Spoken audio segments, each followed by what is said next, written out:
The man accused of kidnapping a 13-year-old girl just wrote a letter from jail. He is revealing what he plans to do next. Facebook is cracking down on anti-vax content. The goal is to stop the spread of false information. Today is International Women's Day. People all around the world are celebrating women's rights, and some local students are taking a stand. 5 a.m. now on our Friday morning. Welcome to KREM 2 Morning News. I'm Jen York. And I'm Brittany Bailey. Breaking this morning, the Ferry County Sheriff's Office is searching for a missing teenager. Sheriff's deputies say Andrew Hailstone was last seen yesterday leaving a school in Republic. Right now, we're not sure which school that is. If you have any information on where he might be, call the Sheriff's Office. The number is listed on your screen. Now, coming up on 5:01 on this Friday, we want to transition into our weather forecast today. And to do that, we will send things over to Evan Arani in the Weather Center this morning. Happy Friday, Evan. Happy Friday, guys. We are headed toward the weekend, and it looks like it's going to be a pretty nice one overall. We're starting to see a lot of those clouds clear out. We're expecting a low-pressure system to just kind of reside overhead, which is expected to bring a good amount of hit-or-miss snow showers, but they're likely going to be flurries in the sense of nothing is expected to accumulate, but at times we may see a little bit of that snow falling. Here's what we got on satellite radar. You can see how cloud cover is really the theme of the morning, with a couple of those snow flurries right now down south toward the Palouse and along the central and southern panhandle. Over the next 12 hours, that chance of a flurry or two is really hanging on with us from 10 a.m. all the way through your evening. But notice how none of those symbols actually change to rain or snow. That is because we are expecting just mainly cloudy skies into your afternoon and evening. For the weekend, it's going to pretty much stay that way. We'll dry out more as we get towards your Sunday and even your Monday, but each morning the biggest threat is going to be a little bit of freezing fog where we're going to see reduced visibility, and that may be really the biggest hindrance. A couple flurries lingering into your Saturday. Otherwise, Sunday, we'll be looking at partly cloudy skies into your Monday. Next chance for any winter weather or wet weather brings itself around about Tuesday. So we'll be talking about that in just a bit. For now, I'll toss things over to Amber Ruspachon at 5:02. She's going to give us a check of that morning traffic. Good morning. Well, we are taking a look outside right now at some calm roadways across our region, which is fairly common for Friday morning commutes, and that's a good news for drivers since we are heading into the weekend. So if you are going to hop on the roadways right now at 5:02, you should be able to go normal speeds across the board, and we aren't dealing with any major weather, winter weather conditions right now, so you shouldn't run into any of that as well. But I will keep an eye out in case things do start to slow down. Brittany, Jen, I'll send it back to you. Amber, thank you. I can't believe I did this. That is what the man accused of kidnapping Wisconsin teenager Jamie Kloss wrote in a letter from jail. Jen is breaking down that report this morning. Brittany, thank you. Our sister station in Minnesota received that letter. It was from 21-year-old Jake Patterson. He is in jail right now, accused of kidnapping Jamie Kloss. He is also accused of murdering her parents.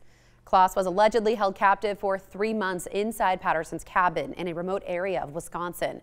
After more than 80 days, she managed to escape. And this morning, we do want to break down that letter from Patterson. In it, he reveals new information about the case. This is that letter he sent to our sister station. In response to that letter, reporter Lou Ragus sent to Patterson. Ragus said he sent that initial letter because he had questions that were not answered in court filings. We want to mention that some parts of the letter were redacted.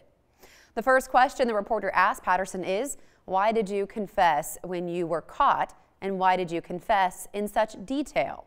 He responded, I knew when I was caught, which I thought would happen a lot sooner, I wouldn't fight anything. I tried to give them everything so they didn't have to interview Jamie.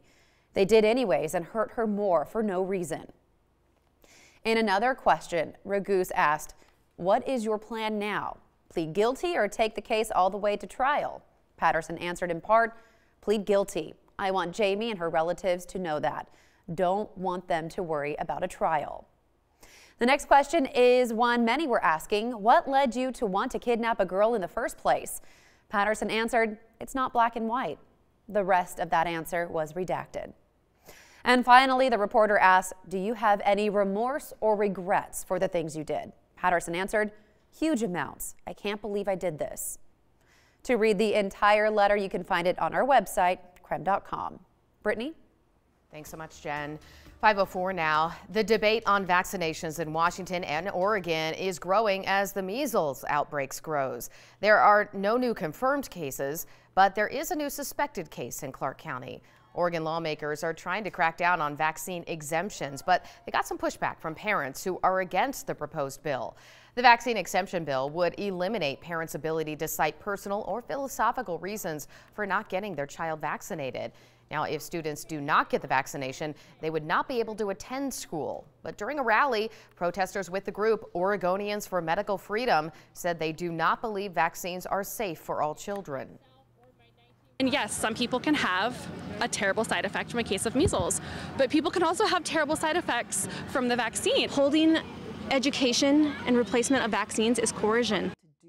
Supporters of the bill include a Multnomah County commissioner. She says by not vaccinating your child, you are putting other children at risk.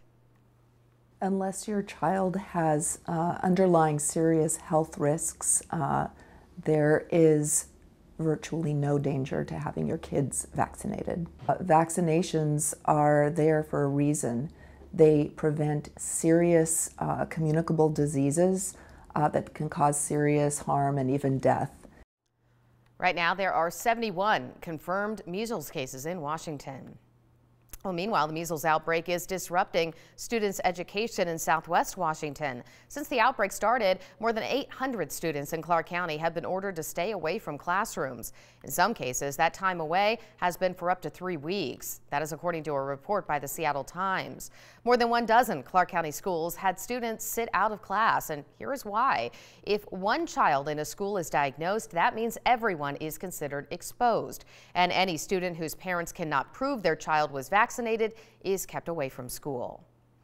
Facebook is getting involved in the measles debate. It is banning anti-vax ads in a new push against vaccine hoaxes. Now, it is a move to block the spread of misinformation about vaccines. Company leaders say they will do it by removing certain groups and pages from autofill suggestions in the search bar. They also said Facebook will remove those groups from recommendation features.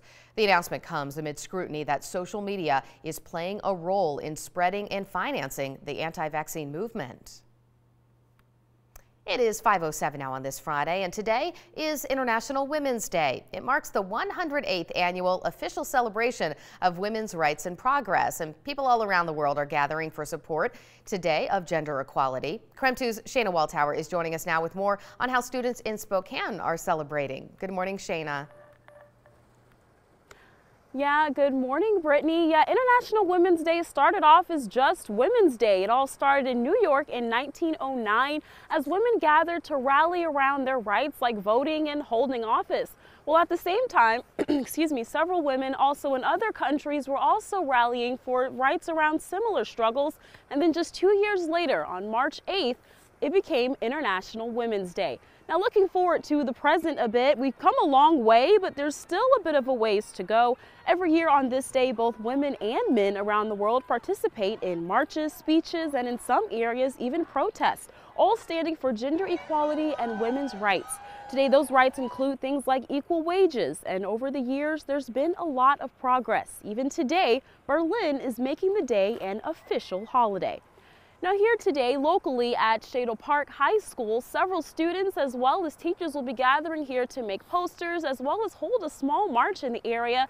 They'll be wearing purple shirts and they'll be joined by the school's first female principal. We'll be here locally in the coming hours to bring you more on that celebration, but for now, reporting in Spokane, Shayna Waltower, I'll send things back in studio. All right, Shayna, thank you so much. Well, the celebrations for International Women's Day do not stop today. You can support women tomorrow at Spokane Community College. There will be speakers, workshops, and food throughout the day. The keynote speaker is education advocate Idella King. The title of her presentation is Community Healing Through Female Indigenous Ideologies. Now, the event is free, but space is limited. An NBA star is coming through on a promise for International Women's Day. Now, you may remember this story from a couple months ago. 9-year-old Riley Morrison wrote a letter to Golden State Warriors star Steph Curry. She asked him why his shoes were not made for girls. She was looking for Curry's signature basketball shoes on the Under Armour website, but she could not find them in the girls section. So Curry asked her to get involved in designing his newest shoe, and that shoe design goes on sale today in honor of International Women's Day. Extremely important for her to have some input on my product, for her to be able to design the sock liner for my shoe and just be able to tell her story even more. I wanted to make sure she was a part of that. You now get to help design the Curry a part of his 6 shoe. is a mix of light and dark purple. There they are. Inside, you'll see a design of 2 girls playing basketball with encouraging words. How cool is that? I love this story so much. So and I'm sweet. Curious if this will spread to some other shoes and other stars who have shoe lines, to make sure that they're including girls in that as well. Or at least, you know, if you want to create a unisex shoe, make sure that it comes in all sorts of sizes so it can fit everyone. Absolutely, which I think was initially what she wanted. She just wanted Steph Curry's shoes. Exactly. They didn't have to even be a new one. She just wanted them. Pretty cool. It is 5:10 now on this Friday. An iconic donut shop is set to reopen soon, and we will let you know when. SpaceX may be making history today. One of its missions is heading back to Earth this morning. And if you're making weekend plans, you're going to want to know what it's shaping up to look like. We'll let you know in your forecast after the break.